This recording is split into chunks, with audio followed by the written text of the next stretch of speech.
Hey everyone!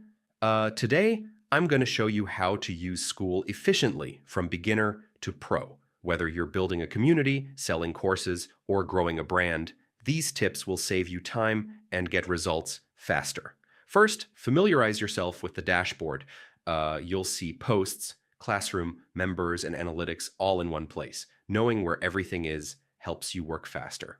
Next, structure your community properly. Use classrooms for courses, discussions for engagement, and modules for lessons. A well-organized setup makes it easier for members to navigate. Now focus on quality content, create lessons, guides, or videos that solve problems for your audience. Good content keeps members engaged and coming back for more. Then automate tasks to save time. Schedule posts, use templates for lessons, and set up membership access. Automation helps you scale without extra effort. Finally, use analytics to track engagement.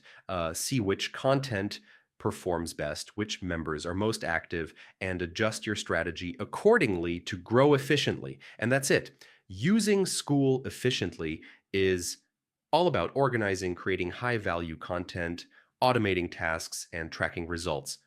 Follow these steps to go from beginner to pro in no time.